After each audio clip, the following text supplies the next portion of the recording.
características de la neurofibromatosis tipo 1 es que se caracteriza a estar asociado con un amartoma astrocítico retiniano.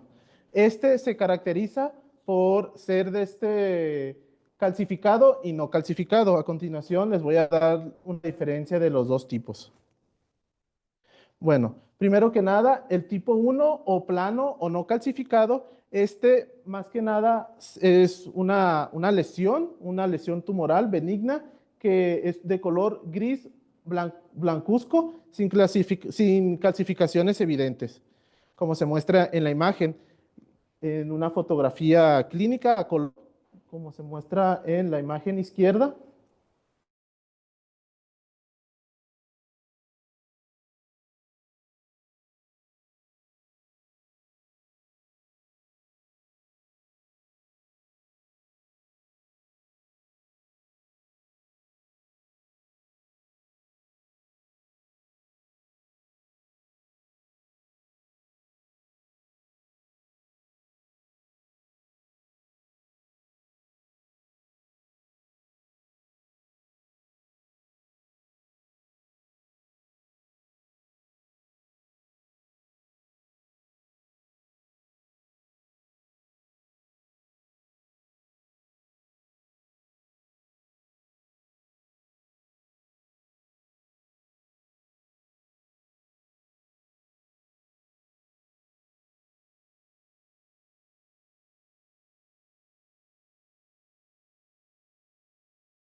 Aquí le voy a mostrar una imagen. Como se muestra en esta imagen, en las fases iniciales se muestra una hipofluorescencia y ya en las tardías ya se muestra lo que sería una hiperfluorescencia por lo que serían los vasos tumorales.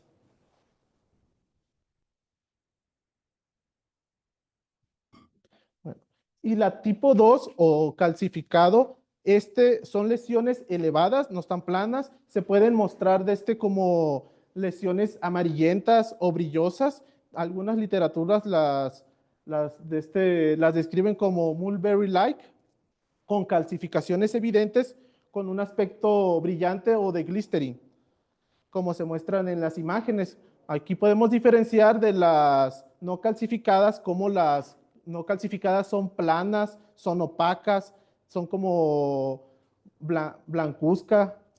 En cambio, estas lesiones tumorales son lesiones elevadas, hay como un brillo, un glisterin, no es opaco.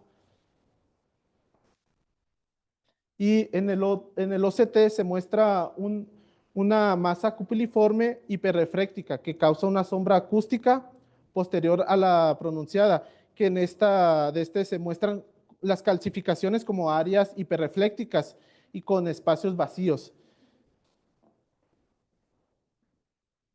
como se muestra en la imagen del OCT. Aquí se muestra cómo está la lesión, aquí esquematizada, y aquí se muestra pues cómo se analiza mediante el OCT con las regiones de hiperfluorescencia y los espacios vacíos como cavitaciones.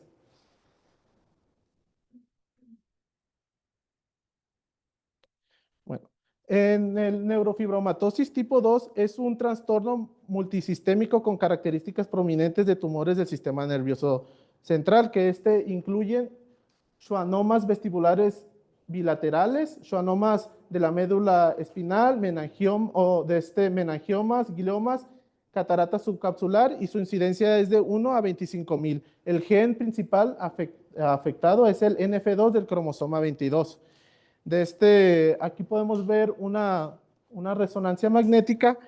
Son estudios de imágenes que debemos de solicitar porque dentro de ellos encontramos criterios diagnósticos como lo que son lesiones tumorales del octavo par craneal.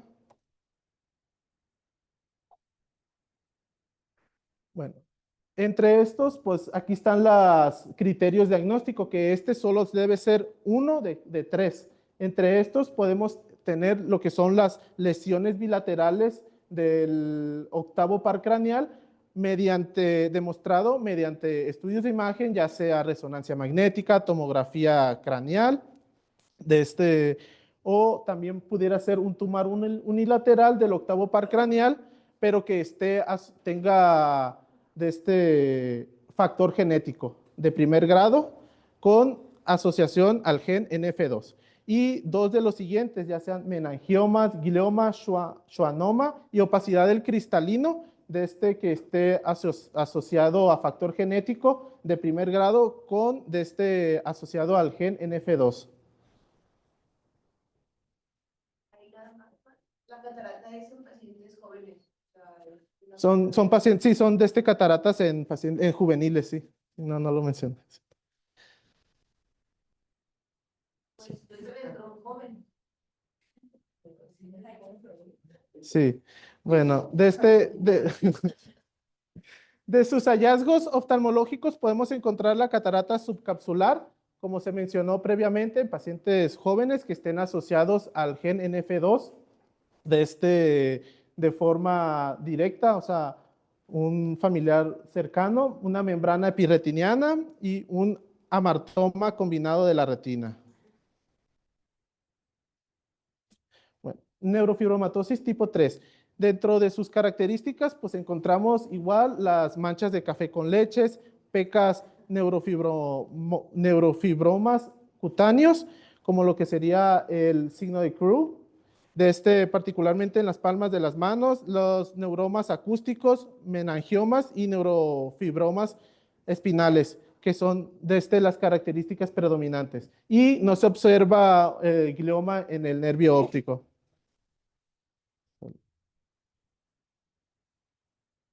Bueno, el hemangiomatosis encefalofacial, en podemos encontrar un hemangioma coroideo, un nevoflemus, como se encuentra en la imagen, un hemangioma cerebral con calcificación intracraneal y en no hay un patrón hereditario. Y otros hallazgos oftalmológicos podemos encontrar que está asociado a glaucoma a 71%, tortuosidad de vasos y hemangioma coroideo difuso en un 50%. ¿Alguien sabe a qué tipo de glaucoma está más asociado? ¿Eh? No, no, es el menos, es el menos. Bueno, se menciona en la literatura que está más asociado a glaucoma de ángulo abierto. Sí, más que nada esto está relacionado por una elevación de la presión venosa episcleral debido a las malformaciones vasculares, o sea, hacia las hemangiomas. Por eso hay una elevación del apío y pues se da lo que se da el glaucoma. También hay asociación con glaucoma congénito, que ocurre en lactantes y niños pequeños y esto es más que nada por anomalías por las estructuras del ángulo iridocorneal. En el glaucoma de ángulo cerrado también está asociado, pero es el menos frecuente.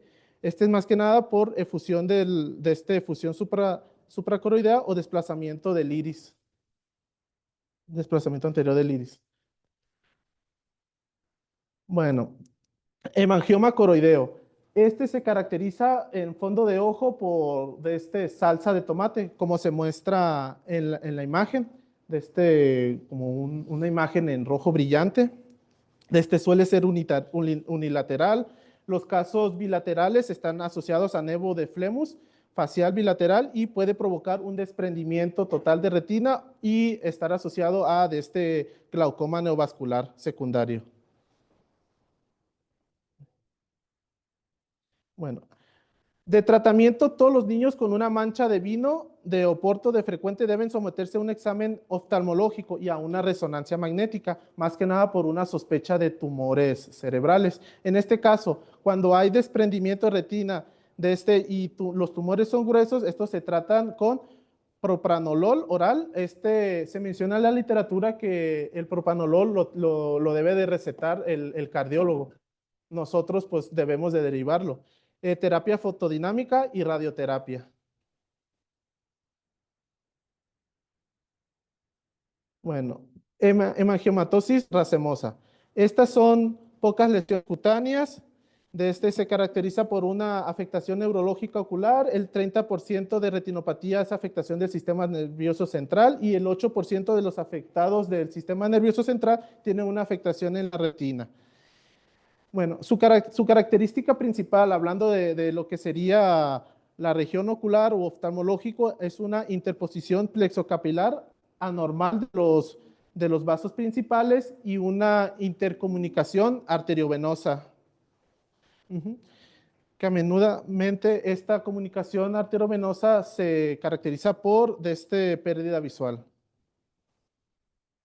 De tratamiento no es necesario ningún tipo de tratamiento dermatológico u oftalmológico, ya que generalmente estas se resuelven sin tratamiento.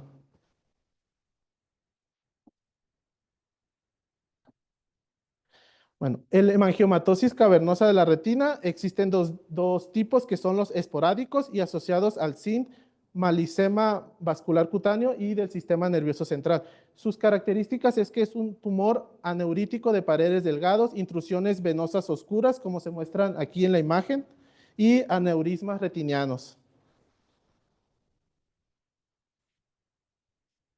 Su diagnóstico, bueno, la principal complicación secundaria es el hemovitrio. En el diagnóstico por fluoroangiografía, en su fase tardía no se aprecian fugas del aneurisma. La fluoresceína se mantiene contenida en el aneurisma. Ahorita les voy a enseñar una imagen, como se muestra aquí en esta imagen. Como se pueden ver, no hay fuga. Ahí se muestran como una imagen en panel, como panel de abejas. Así lo describe la literatura.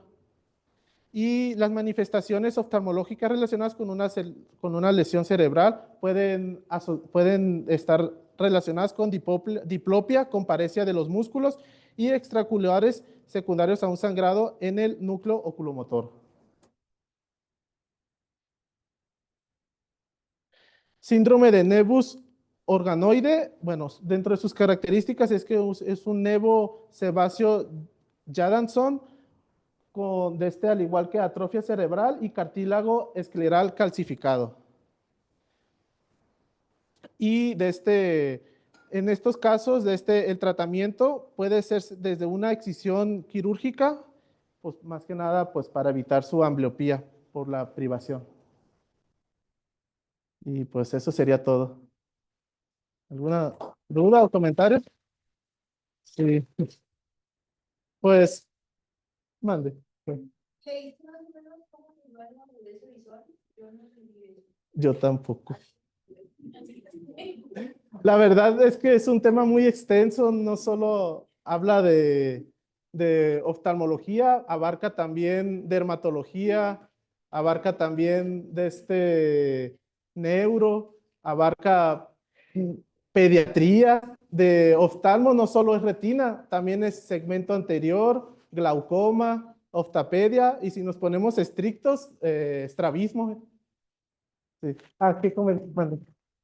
Max, estuvo bien la presentación, respondiendo su pregunta. La agudeza visual va a depender de la localización de las lesiones. Normalmente suelen tener buena localización.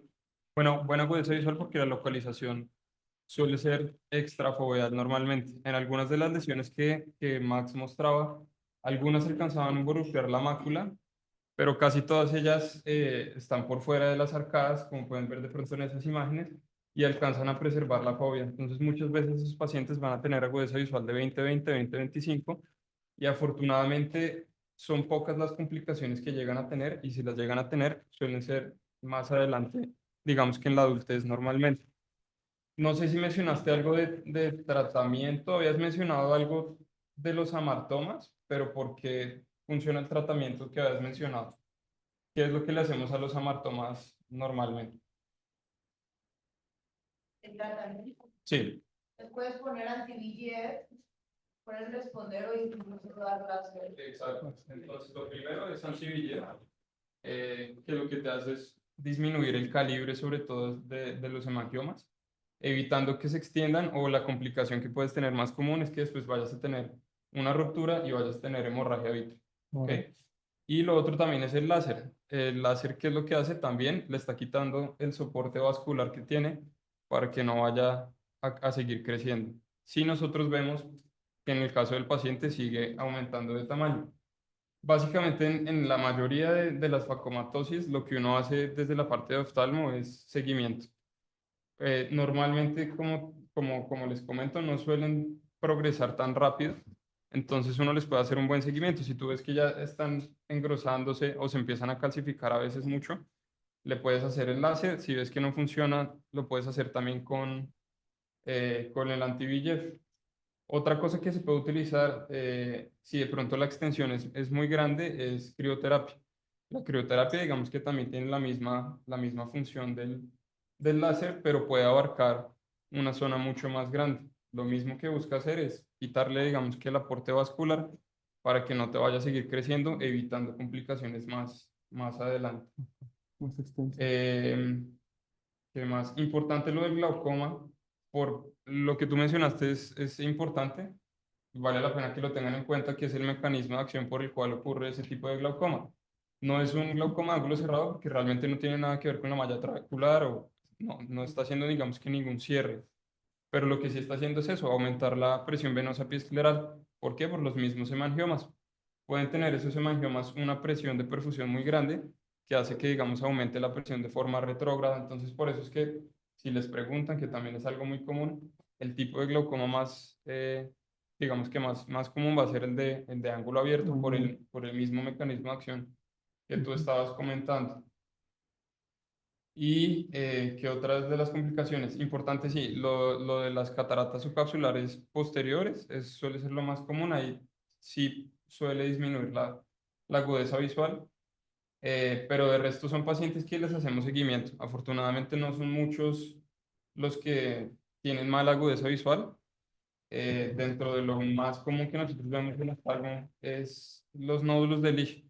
Puede que sean el primero de los signos que ustedes vean y a partir de eso ya pues tienen que ahondar un poco más en el examen físico del paciente, preguntarle al familiar, muchas veces son niños, pues preguntarle de pronto a los papás si de pronto le han visto algún tipo de manchas, como las que has mencionado, y a partir de eso hacerle seguimiento. Algo también muy importante es, una vez lo sospechen, así no cumplan con los criterios diagnósticos completos, es muy importante que siempre los envíen a que les tomen resonancias o tomografías dependiendo. Porque más que la parte, digamos que visual, ahí lo que más importa muchas veces van a ser los tumores que puedan presentar tanto a nivel nervioso central como a nivel de pronto renal. No sé si lo habías mencionado, pero lo que más también se relaciona son con feocromocitomas. Entonces es importante también que les hagan una resonancia, un TAC de abdomen, porque muchas veces las complicaciones ya que van a tener no oculares sino sistémicas pueden comprometer la vida del paciente. Digamos que afortunadamente, como les comento, en oftalmo no suelen ser muchas las complicaciones, pero en estos pacientes sí es importante que pues, sea un manejo multidisciplinario, porque sí se les puede comprometer la vida si llegan a tener un compromiso de algún otro órgano. ¿Qué más les puedo comentar? Importante lo del aflorangio también. Muchas veces nos va a ayudar a diferenciar cómo se comporta la lesión, si está exudando o no. De esa forma tú también puedes empezar a saber si requiere un tratamiento o no. Es preferible, pues obviamente que, y son pacientes jóvenes, es preferible que tú le des un láser a tiempo y no que de pronto tenga una complicación que tú tengas que entrar a hacer una vitrectomía, porque pues la cirugía puede ser mucho más complicada. Mm, sí, no sé si tengan alguna otra pregunta, alguien más con un comentario. Con respecto a la diferencia entre los hematomas y los coristomas, sí, recalcar pues que de los hematomas, que fue la mayoría de las condiciones que vimos, casi todos eran hematomas, son masas formadas del mismo tejido de donde se forman. Como en la neurofibromatosis están formados de tejido nervioso, estas pequeñas masas que se forman en su tejido nervioso. Y en el caso de los coristomas son tejidos fuera o diferente al tejido donde se está formando, como la última el último que pusiste, el último caso que pusiste, que es, sí es el organoide, que es la formación de tejido óseo en la parte escleral, como se ve en la fotografía inferior. De las 4 imágenes, la fotografía inferior derecha, el ojo derecho se ve esta parte de la osificación. Y con respecto a la neurofibromatosis, que es una de las condiciones de todos, la más frecuente, aunque aún así es poco frecuente, la neurofibromatosis tipo 1 es la más común. Y como ya mencionó el doctor, probablemente estos pacientes lleguen primero donde nosotros o encontremos los nódulos de Leach como el único hallazgo oftalmológico, pero eso no quiere decir que estos amartomas se estén desarrollando en el cerebro, en el conducto auditivo o en el conducto respiratorio. Entonces, hay que derivar a estos pacientes, aunque ocularmente no tengan ninguna condición y físicamente se vean bien. Estos pacientes tienen que llevar un control estrecho con el neurocirujano o neurólogo para ir valorando cada 6 meses, creo que les hacen resonancia magnética para ver si van desarrollando amartomas a nivel cerebral. Entonces, si nos llega a nosotros como primera instancia y el paciente no ha sido diagnosticado, pero nosotros vemos estos nódulos, entonces sí es necesario pues comentarle a los familiares. Y en cuanto a la neurofibromatosis tipo 1 también, si nosotros buscamos en internet una imagen de cómo se ve la neurofibromatosis, en realidad se ve de una manera hasta asusta pues, porque se ven como bolitas en toda la piel, y en realidad la neurofibromatosis tipo 1 no se ve así, solo se ven manchas color café con leche, y casi todas estas manchas se encuentran como en el dorso, entonces nosotros no lo podemos ver tampoco a simple vista, pero sí es necesario tomar en consideración que no vamos a ver una neurofibromatosis así. Entonces el hecho de ver que el paciente no tiene estas bolitas en la piel no descarta el diagnóstico. Y se puede expresar también de forma frustra o solo tener manchas café con leche y no tener nada más, pero de todas maneras, siempre es necesario que se le hagan todos los estudios para ver y descartar la posibilidad. Y se puede dar también un síndrome o un fenómeno cruzado en el cual el paciente puede tener cualquiera de los demás que mencionó Max, y tener manchas color café con leche. Y no necesariamente va a ser sus problemas oculares asociados a una neurofibromatosis, sino que expresó algunas características de la neurofibromatosis, pero su afectación más importante es cualquiera de los otros que Max ya mencionó. Y darle un poquito más hacia atrás, Max, donde tenías esa de adelante. Ajá, esa de ahí normalmente debuta como mencionó el doctor, no suelen tener agudezas visuales bajas porque no se suelen dar en el área macular, pero pueden debutar con hemovitrios. Entonces, a veces llegan con hemovitrios porque estos vasos son frágiles y se rompen con facilidad y generan este hemovitrio.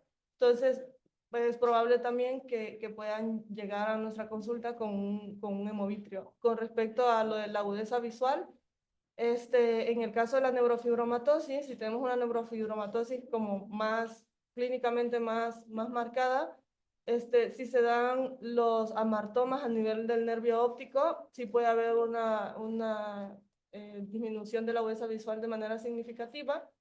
Y importante mencionar también el amartoma que se da a nivel del párpado.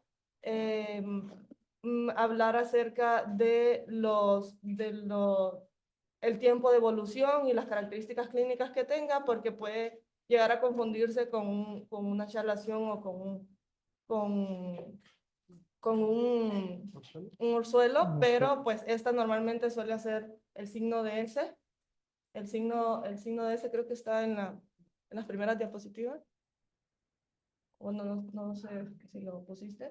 Pero, ajá, suele ser esa ahí. Suele ser en el borde palpebral, ajá, un signo como de ese en la parte inferior. Y esta es como de evolución más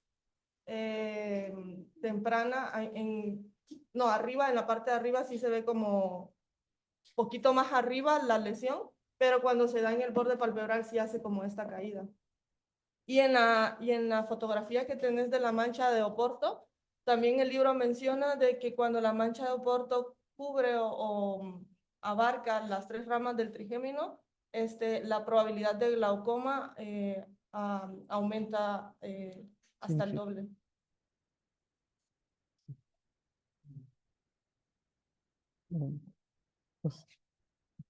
Eso sería todo.